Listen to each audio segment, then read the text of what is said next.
of shades to the untreated dry tooth surface in different translucencies and opacities. I then light cured the material in order to be able to evaluate the final effect of the shade in each case.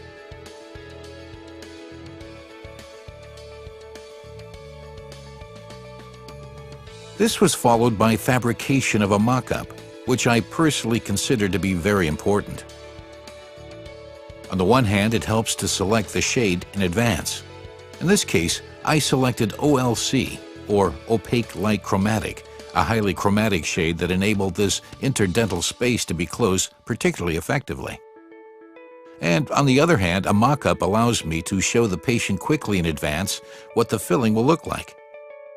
Moreover, an impression can be taken of the mock-up situation using silicone and a silicone key fabricated that is extremely important for subsequent placement of the filling.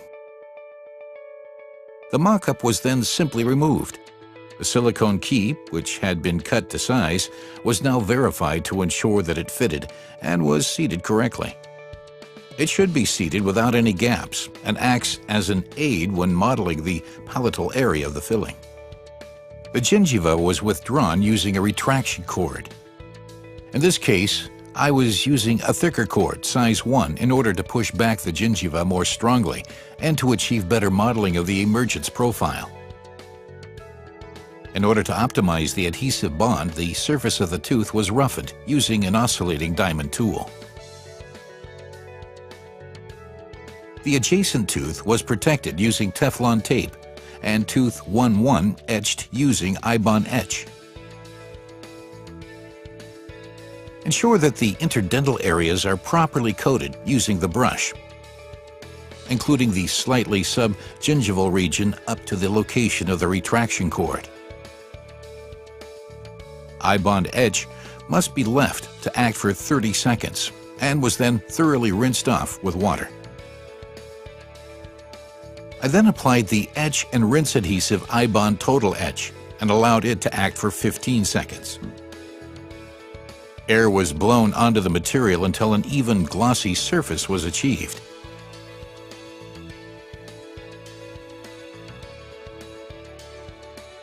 To facilitate modeling of the mesial contour, a transparent strip was placed into position and secured using the silicone key.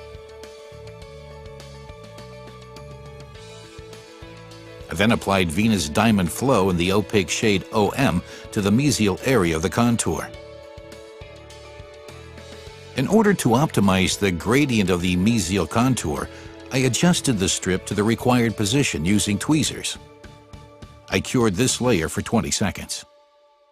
Once the basic morphological shape had been modeled, I applied Venus Pearl in shade OLC in order to obtain a chromatic layer.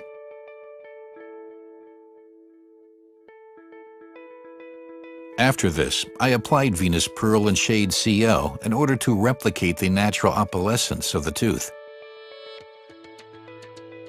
Furthermore, I applied CL in order to replicate the natural translucent layer.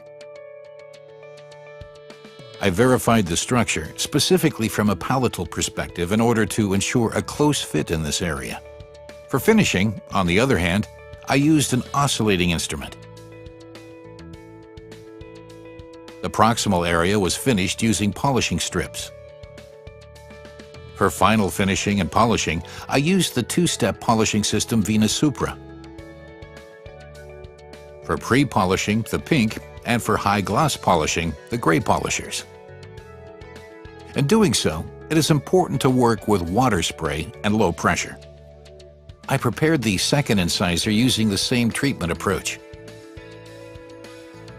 Finally, I removed the cords and verified the protrusion and occlusion, and completed final polishing using Venus Supra. A high-gloss result was achieved that integrates well with the healthy tooth structure, both in terms of shade and morphology.